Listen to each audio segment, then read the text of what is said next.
ప్రజలందరికీ వర్తించేలా ఒక పింఛన్ పథకాన్ని తీసుకువచ్చేందుకు కేంద్రం యోచిస్తుంది. అవసరమైతే ప్రస్తుతం ఉన్న కొన్ని పథకాలను విలీనం చేసి అసంఘటిత రంగంలోని కార్మికులకు వర్తించేలా ప్రభుత్వం దీనిని తీసుకురానుంది.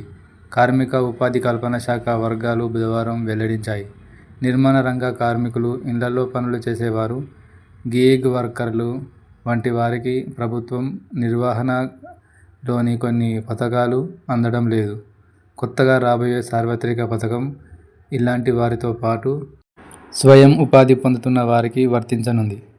అసంఘటిత రంగంలో పనిచేసే వారి కోసం అటల్ పెన్షన్ యోజన, వీధి వ్యాపారుల కోసం ప్రధానమంత్రి శ్రమయోగి మన్ధన్ యోజన, రైతులకు ప్రధానమంత్రి కిసాన్ మన్ధన్ యోజన వంటివి ప్రస్తుతం ఉన్నాయి.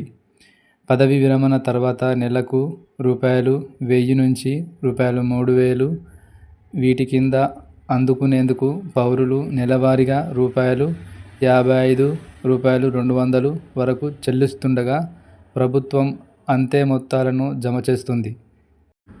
ఇలాంటి పథకాలను క్రమబద్ధీకరించి పౌరులు ఎవరైనా స్వచ్ఛందంగా కొంత మొత్తాలు చొప్పున జమ చేసుకొని 60 ఏళ్ల వయసు తర్వాత పింఛన్ పొందేలా సురక్షితమైన ఒకే తరహా పథకాన్ని అందుబాటులోకి తేవాలని కేంద్రం భావిస్తుంది. రాష్ట్ర ప్రభుత్వాలు తమ పింఛన్ పథకాలను విలీనం చేస్తామంటే కేంద్రం ప్రోత్సహించనుంది. దానివల్ల పింఛన్ పెరగడంతో పాటు ఏదో ఒకచోటే లబ్ధి పొందడం వీలవుతుందని భావిస్తుంది.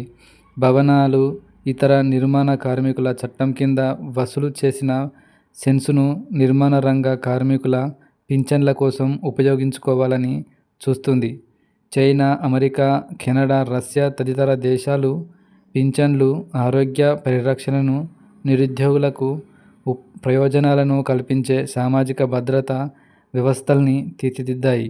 ఇలాంటి తరహాలోనే అసంఘటిత రంగ కార్మికులే కాకుండా వ్యాపారులు, నిరుద్యోగులు ఇలా ఎవరైనా పింఛన్ ప్రయోజనాలు పొందేందుకు మన దేశ సార్వత్రిక పథకం వీలు కల్పించనుంది. ఈ కొత్త పథకంపై ఉద్యోగుల భవిష్య నిధి సంస్థ కసరత్తు చేస్తుంది. జాతీయ పింఛన్ పథకం, నేషనల్ పెన్షన్ స్కీమ్ ఎన్పీఎస్ ఇకపైన యథాతథంగా కొనసాగుతుందని తెలిపారు. ఎస్వీ ఛానల్ను సబ్స్క్రైబ్ చేసుకోండి, లైక్ చేయండి.